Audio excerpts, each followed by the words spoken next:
Hello students, welcome to Shri coaching classes and study centre. आजचा आपला topic आहे similarity practice set 1.3. हे बघा, ज्यावेळेस आपण प्रॅक्टिस सेटला सुरुवात करतो त्याचा थेरॉटिकल पार्ट आपल्याला माहिती पाहिजे, तो स्टडी केलेला पाहिजे, तरच आपण प्रॅक्टिस सेट सॉल्व करू शकतो, म्हणजे त्याचं प्रॉपर अंडरस्टँडिंग होणार आहे. तर आपण कालच्या व्हिडिओमध्ये काही प्रॉपर्टीज स्टडी केल्या होत्या, test of similar triangle and properties. त्यामध्ये 3 टेस्ट मी तुम्हाला शिकवल्या होत्या. त्याची एक छोटीशी revision. Test number 1, A test of similarity. यामध्ये 2 ट्रायंगल असतात. बघा, सगळ्याच टेस्टमध्ये असं आहे, 2 ट्रायंगल आहेत. त्यापैकी जसं आपल्याला माहिती आहे, एका ट्रायंगलमध्ये 3 अँगल आणि 3 साइड असतात, म्हणजे टोटल 6 पार्ट्स आहेत. ठीक आहे, असं आपण म्हणूया, 3 अँगल अँड 3 साइड्स. तर सिमिलॅरिटी टेस्ट प्रूव्ह करण्यासाठी त्या 3+3 6 पैकी कोणतेही 3 पार्ट मॅच झाले पाहिजे किंवा इक्वल पाहिजे, और साइड असतील तर ते प्रोपोर्शन मध्ये पाहिजे. तसं कॉन्ग्रुअन्स आपलं झालंय 9th स्टँडर्ड मध्ये, तिथे आपण शिकलो होतो 3 पार्ट्स जर मॅच झाले तर आपण म्हणू शकतो ट्रायंगल्स कॉन्ग्रुअंट आहे. तसंच 10th मध्ये सिमिलॅरिटी असं आहे चॅप्टर, 6 पैकी कोणतेही 3 पार्ट मॅच झाले किंवा प्रोपोर्शन मध्ये आले साइड्स, तर आपण म्हणू शकतो सिमिलर आहे. पण ही एकमेव टेस्ट अशी आहे, टेस्ट नंबर 1, याच्यामध्ये आपण 2च पार्ट्स बघतोय. ए टेस्ट, हे राहिलेले 4 part, remaining parts of similar triangles हा कॉन्ग्रुअंट असं आपण कन्सिडर करू शकतो. ओके, आता 2 वरतीच का आपण हे करतोय, ज्यावेळेस 2 अँगल कॉन्ग्रुअंट असतात तर 3rd अँगल रिमेनिंग अँगल असतो, त्याचं जे काय मेजर आहे तेच सेकंड ट्रायंगल मध्ये पण रिमेनिंग अँगलचं मेजरमेंट असतं. त्यामुळे आपण ते कन्सिडर करून सोडतो की तो पण इक्वल आहे, प्रूव्ह करायची काय गरज नाही. ओके, सेकंड आपली टेस्ट होती SAS. आता याच्यामध्ये 2 साइड आहेत, एक अँगल आहे, पण अँगल कोणता आहे, जो 2 साइडने इन्क्लूड केलेला अँगल आहे, म्हणजे हा वाला अँगल आहे. हा सपोज आपण या 2 साइड्स घेतोय प्रोपोर्शन मध्ये, त्या अँगल पण हा वालाच पाहिजे, इकडचा किंवा हा साइडचा त्या साइडच्या बाहेरचा नाही पाहिजे. तिथेच आपण SAS टेस्ट यूज करू शकतो. थर्ड टेस्ट होता SSS, साइड साइड साइड. या टेस्ट मध्ये दोन्ही ट्रायंगलच्या साइड्स प्रोपोर्शन मध्ये आहेत. Side 1, side 2, side 3, all the sides of triangles are in proportion. That is SSS test. तर 3 पैकी कुठली एक टेस्ट आपल्याला इथे अप्लाय करायची आणि जे काही प्रॅक्टिस सेटचे एक्झाम्पल आहे ते सॉल्व्ह करायचे. तर बघा, प्रॅक्टिस सेट कसं आहे, यामध्ये टोटल 9 एक्झाम्पल आहेत. काही क्वेश्चन असे ज्याच्यामध्ये काहीतरी आपल्याला फाइंड आउट करायचे आहेत, लेंथ. एक टाइप असा आहे ज्याच्यामध्ये प्रूव्ह दॅट आहे. काही क्वेश्चन मध्ये तुम्हाला काही कन्सेप्ट स्टेटमेंट प्रूव्ह करायचे. असे 2 टाइपचे प्रश्न आपल्याला इथे बघायला मिळतील. टोटल 9 एक्झाम्पल आहे. त्यापैकी काही एक्झाम्पल आपण आजच्या लेक्चरमध्ये बघणार आहोत आणि रिमेनिंग पुढच्या लेक्चरमध्ये. ओके, स्टार्ट करायचा. Question number 1. Question number 1. In this question we have given one figure. In this figure, angle ABC is 75 degree, angle ADC is 75 degree, as shown in the figure. State which 2 triangles are similar and by which test. कोणते 2 triangle आहे, म्हणजे त्याचे proper name पाहिजे. With taste of similarity, जे आपण काल taste study केले त्यापैकी कोणती टेस्ट अप्लाय करायची. Also write the similarity of these 2 triangle by proper 1-to-1 correspondence. आता या ठिकाणी 1-to-1 करस्पॉन्डन्स हा वर्ड खूप जास्त इम्पॉर्टंट आहे. ज्या स्टुडंटला करस्पॉन्डन्स कळालेले आहे त्यांना सिमिलॅरिटी व्यवस्थित क्लिअर होते. तो 1-to-1 करस्पॉन्डन्स मी क्लिअर करतो. 1-to-1 करस्पॉन्डन्स म्हणजे त्याचा एक ऑर्डर आहे, एक विशिष्ट क्रम आहे. ज्या क्रमाने आपण ट्रायंगल 1 नेम किंवा लेबल करतोय त्याचप्रमाणे ट्रायंगल 2 ला पण लेबल करायचंय. सिक्वेन्स म्हणा, पॅटर्न म्हणा. ओके, तर आता बघा, आपण इथून स्टार्ट केलाय ए पासून, ABC. याच्यामध्ये 75 डिग्री हा मिडलला आहे, मिडल अँगल आहे B. त्याचं जर आपण प्रॉपर नेम ABC असं जर कन्सिडर केला करस्पॉन्डन्स, तर जो दुसरा ट्रायंगल असणार आहे ते करस्पॉन्डन्सचं साइन आहे एरो, त्याचा पण ऑर्डर तसा पाहिजे, म्हणजे जो 75 डिग्री वाला अँगल आहे तो मिडलला आला पाहिजे D. ओके, तर राहिला E आणि C. जसं याचा स्टार्टिंग पॉइंट ए आहे तसा हा ट्रायंगल इथे उलटा दिलेला आहे, याच्या एंडिंगला सी आहे. तसंच हा जो छोटा ट्रायंगल तुम्ही बघताय जो आपल्याला असा उलटा करून दिलाय त्याच्या पण एंडिंगला जर आपण सी कन्सिडर केला तर करस्पॉन्डन्स होतो ईडीसी. जसा इथे ए ने स्टार्ट झालाय ए बी सी असं करस्पॉन्डन्स आहे, इथे ईडीसी असा करस्पॉन्डन्स तयार होतो. त्यामुळे आपण याच करस्पॉन्डन्सला पुढे यूज करणार आहोत. त्यामध्ये इथे लिहिलं in triangle ABC and EDC. Question मध्ये पण आपल्याला असंच दिलंय ABC equal to 75 and second angle EDC. म्हणजे जसा एबीसी आहे अँगल तसा सिमिलर अँगल ईडीसी आहे. इथे हिंट आपल्याला लक्षात येते, दोन्ही मेजर आहेत 75 डिग्री. This is given. ना बघा आपल्याला टेस्ट अप्लाय करायचे. इथे अँगल तुम्हाला दिसते एक पेअर तर दिलेलाच आहे क्वेश्चन मध्ये. साइडचं कुठे मेजरमेंट काही दिलेलं नाहीये क्वेश्चन मध्ये, साइड विषयी काही मेन्शन केलेलं नाही. इनडायरेक्टली आपल्यासाठी हिंट आहे की यामध्ये ए टेस्ट आहे. ओके, म्हणजे आपल्याला आणखीन एक पेअर शोधायचा. एक तर दिलेलाच आहे फिगर मध्ये, राहिला फक्त एक पेअर जो दोन्ही ट्रायंगल मध्ये कॉन्ग्रुएंट आहे असं आपण सांगू शकतो विथ रिझन. ठीक आहे. आता हा जो 75 वाला आहे तो इथे लिहिला मी, angle ABC congruent EDC dot dot dot given reason दिलेलं आहे. त्यानंतर आहे दुसरा angle ACB congruent EDC dot dot dot common angle. इथे दाखवतो फिगर मध्ये हा जो अँगल आहे आपण बघताय. सपोज आपण ए ने स्टार्ट केला तर ए चा हा कॉर्नर आहे सी, ए सी बी. सी ट्रायंगल एबीसीचा एक कॉर्नर आहे, एक अँगल आहे.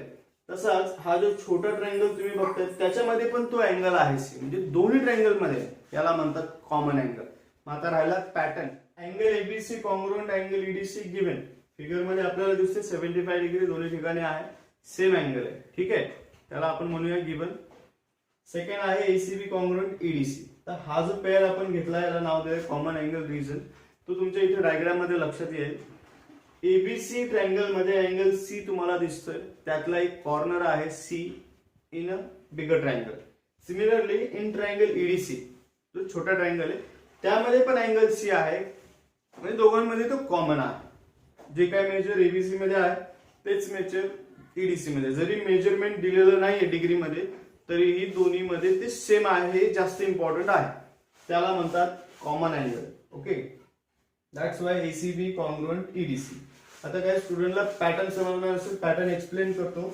जसं इथे सी थर्ड रँकला होता, बी सेकंडला आहे, ए फर्स्टला 1 2 3. तिथे पॅटर्न मी चेंज केलाय. सी जो थर्ड रँकला होता तो मिडलला आला कारण आपल्याला सी अँगल पाहिजे. तसंच इथं पण जो ईडीसी होता त्याच्यामध्ये सी ला मी मध्ये घेतला आणि डी ला एंडला लिहिलाय. म्हणजे इकडचा जसा पॅटर्न आहे 1 3 2 तसंच इथे 1 3 2 सेम पॅटर्न. यालाच म्हणतात 1 to 1 करस्पॉन्डन्स. आपण त्याला 1 2 3 नंबर देऊन पण लक्षात ठेवू शकतो किंवा डायग्राम मध्ये पण आपण बघू शकता. ओके, आता इथे मी एसीबी लिहिलाय, तसं जर इथे मी डीसीई लिहिला असता, डीसी झाला असतं तर मिसमॅच होतो, करस्पॉन्डन्स मॅच होत नाही. काही स्टुडंटला करस्पॉन्डन्स लक्षात येत नसेल तुम्ही जे नेम ऑफ ट्रायंगल आहे याच्यावरून पण करस्पॉन्डन्स तयार करू शकताय. इथे जर मी नंबर दिले 1 2 3 1 2 3 तर आता तुम्ही पॅटर्न तयार करा. परत एकदा सांगतो, हे ए सी बी म्हणजे 1 3 2. तसंच इथे पण 1 3 2 पॅटर्न इथे लिहिलेला आहे कॉमन अँगल. ठीक आहे. नेम ऑफ ट्रायंगल एबीसी हे सिमिलॅरिटी सिम्बॉल आहे इथे जे दिसतंय. EDC similar by A test mention करायला सांगितले क्वेश्चन मध्ये, ती मेन्शन केली. आणखीन एक गोष्ट सांगितली करस्पॉन्डन्स. हाच करस्पॉन्डन्स आहे.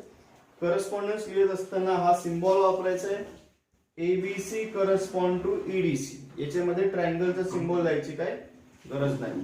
याला म्हणतात करस्पॉन्डन्स सिमिलॅरिटी टेस्ट. जे जे काय सांगितलंय क्वेश्चन मध्ये ते सगळं आपण आन्सर मध्ये लिहिलेलं आहे. Okay,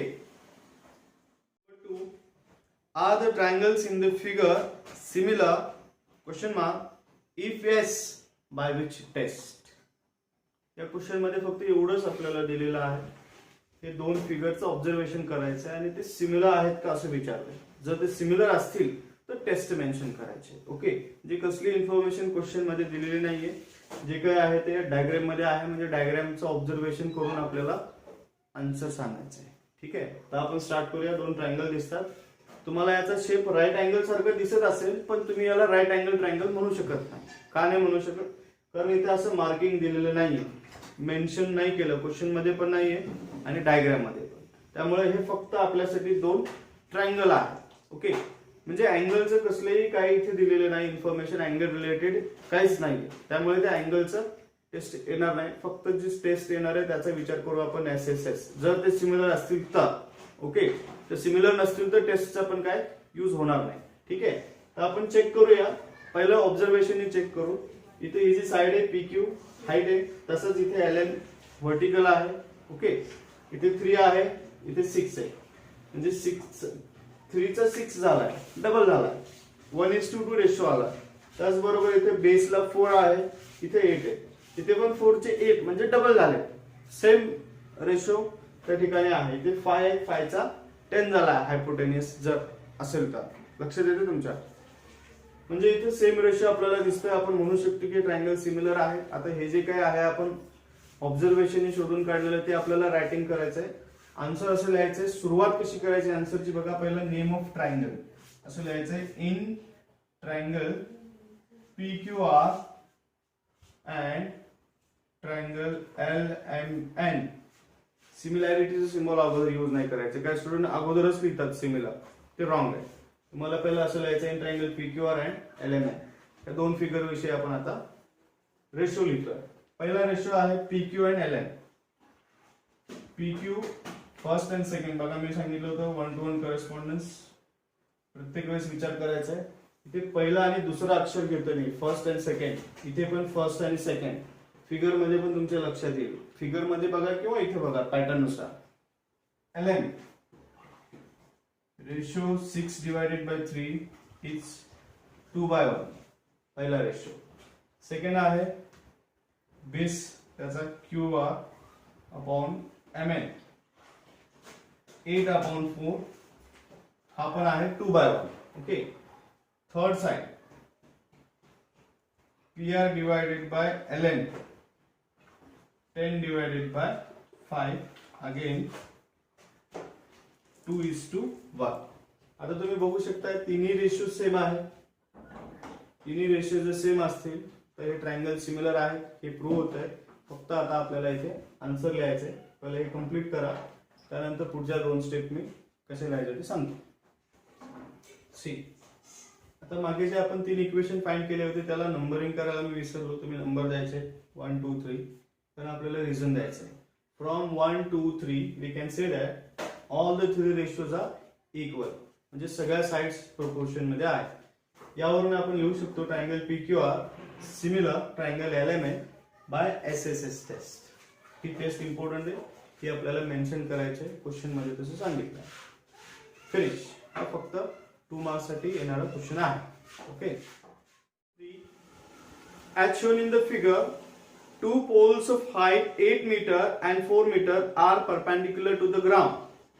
If the length of shadow of smaller pole due to the sunlight is 6 meter, then how long will be the shadow of the bigger pole at the same time? Very interesting question we have. Question number 3.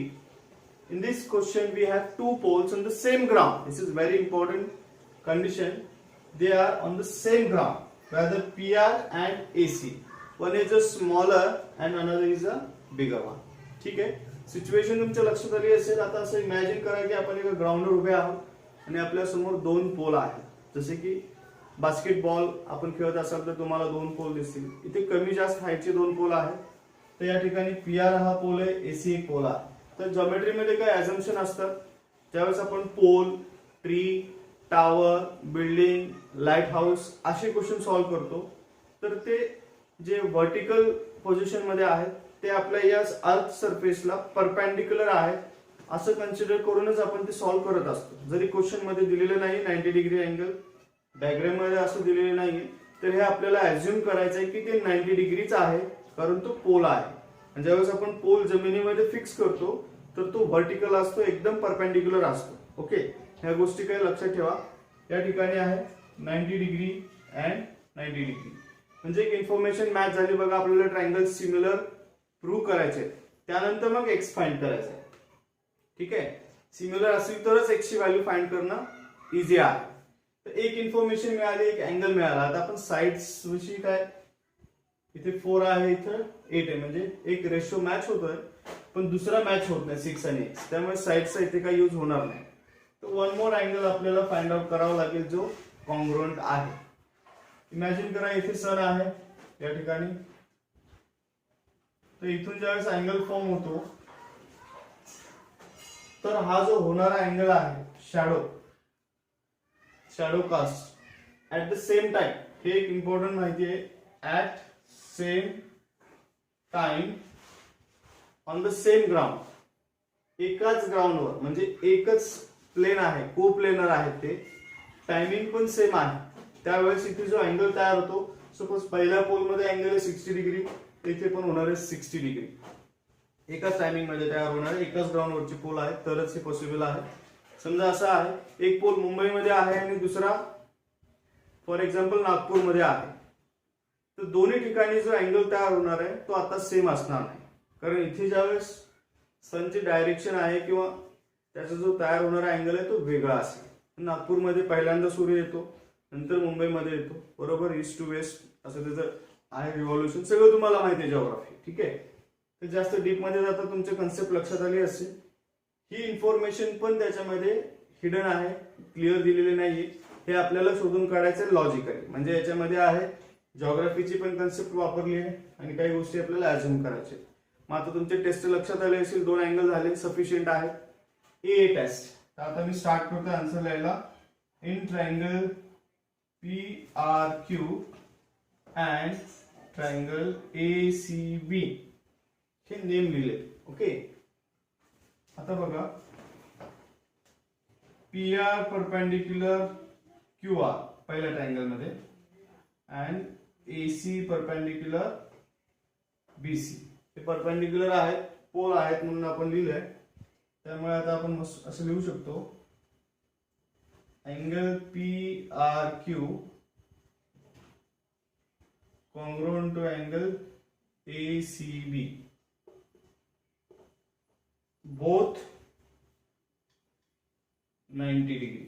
हे reason आहे, दोन्ही हे perpendicular आहेत, हे आपण लिहिलंय, assume केलंय, दिलेलं आहे. तर आपल्याला एक पेअर मिळाला, PRQ congruent ACB.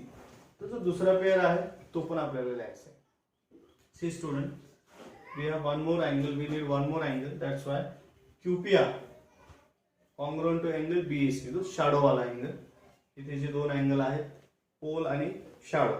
ठीक आहे, आता इथे आपण रिझन त्याला दिले बघा, shadow cast at the same time form same angle, म्हणजे 2 अँगल एकाच टायमिंग मध्ये तयार झालेले हे सेमच असतात. ओके, हे रिझन झालं.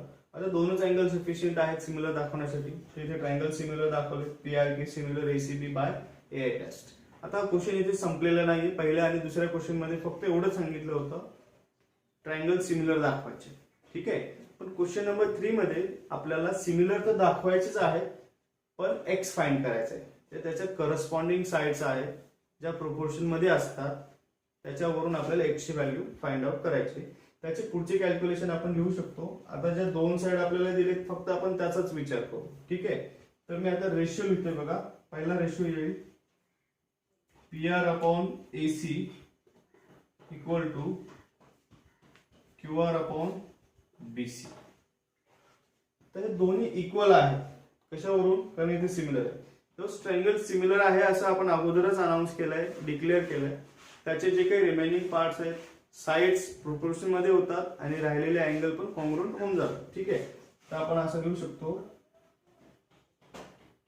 Corresponding sides of similar triangle, corresponding sides of similar triangle, CSST short form, corresponding sides of similar triangle. Okay, म्हणजे आता हे इक्वल आहे. आता याच्यामध्ये व्हॅल्यूज टाकायचे, क्रॉस मल्टिप्लिकेशननी सॉल्व्ह करायचं. छोटंसं कॅल्क्युलेशन पार्ट आहे. Substituting values in the given ratio by cross multiplication. 8 6 divided by 4. आता 4 ने 8 ला डिवाइड केला, 4 1 4, 4 2 आहे. तर आपल्याकडे आहे 2 6 final answer. So x equal to 2 6 12. This is the value of x. बघा आपण सॉल्व्ह कसं केला. पहिले 2 ट्रायंगल होते, ए टेस्टने त्याला सिमिलर दाखवलं. त्यानंतर आपण साइडचा करस्पॉन्डिंग रेशो तयार केले, त्यानंतर आपण ते सॉल्व्ह केले. जर तुम्ही डायरेक्टली हे जर घेतलं करस्पॉन्डिंग साइड्स आणि सॉल्व्ह करायला गेलं तर ते रॉंग होणार आहे. म्हणजे तुम्हाला पहिलं सिमिलर आहे का हे प्रूव्ह करावंच लागेल, हे इम्पॉर्टंट आहे. Okay. In this question we have a triangle ABC. In this triangle ABC, AP is perpendicular to BC, which is altitude. One more, PQ segment perpendicular to side AC. या triangle ABC मध्ये आपल्याला दोन altitude दिलेले आहेत, दोन Heights दिलेल्या आहेत.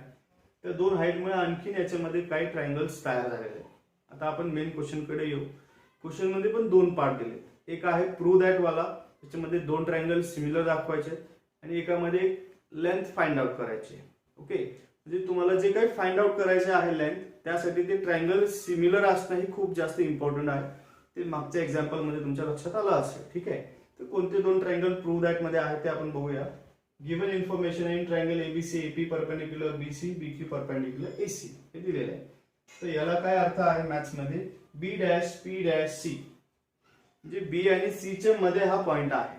Point P is lie between BC, betweenness याला असं म्हणतात. Similarly A dash Q dash C इथे दिलेला आहे. ठीक आहे. आता टू प्रूव्ह मध्ये हे दोन ट्रायंगल सांगितले, सीपीए सिमिलर ट्रायंगल, सीक्यूबी. आता याच्यामध्ये खूप सारे ट्रायंगल आहेत, त्यामुळे आपल्याला ते स्पेशली ड्रॉ करून बघावे लागतील कोणते दोन ट्रायंगल आहेत, त्याच्यामध्ये काय सिमिलर आहे का. इथे पण तुमच्या लक्षात येईल. हा बघा सीपीए, हा असा एक राईट अँगल ट्रायंगल आहे सीपीए अँड सीक्यूबी, सीक्यूबी. तर अंडरस्टँडिंग साठी आपण असे ड्रॉ करू शकतो. तुमच्या लक्षात येईल हा पहिला ट्रायंगल आहे आणि हा दुसरा ट्रायंगल आहे आणि दोन्ही मध्ये परपेंडिक्युलर आहे. राईट अँगल आहे हा पॉइंट पी अँड क्यू. पहिला आहे सीपीए, दुसरा आहे सीक्यूबी. आता तुम्ही बघू शकताय सीपीए सीक्यूबी मध्ये एक अँगल तर मिळाला आपल्याला कॉन्ग्रुएंट. डायरेक्टली आपण सांगू शकतो प्रूफ मध्ये. ठीक आहे. In triangle CPA and triangle CQB 90 degree, both 90 degree. आणखी हा वाला अँगल कॉमन आहे, अँगल सी, अँगल सी बघू शकता तुम्ही इथे. अँगल सी, सी हा एकच अँगल आहे, तो दोन्ही ट्रायंगल मध्ये येतो. याला म्हणतात कॉमन अँगल. याच्या अगोदरच्या एक्झाम्पल मध्ये पण झालं होतं. सेम नेम आहे आणि अँगल पण सेम आहे, त्याला म्हणतात कॉमन अँगल. हे दोन अँगल आपल्याला मेन्शन करायचे. पहिला लिहितोय मी सीपीए कॉन्ग्रुएंट अँगल सीक्यूबी. आता आपण ज्यावेळेस अँगल मेन्शन करतोय कॉन्ग्रुएंटचं साइन तिथं आलं पाहिजे. ठीक आहे. आणि दुसरा आहे अँगल, असं म्हणूया आपण पीसीए कॉन्ग्रुएंट अँगल क्यूसीबी. दोन्ही अँगलचे रिझन द्यायचे बाकी आहेत. रिझन खूप इम्पॉर्टंट आहे, रिझन द्यायला पाहिजे. डायग्रामचं काम झालं, मी डायग्राम कॅन्सल करतो आणि आता दोन्ही अँगलचे रिझन द्यायचे. इथे तुम्हाला 90 डिग्रीचं साइन दिसतोय, लिहायचे बोथ 90 डिग्री पहिला पेअर.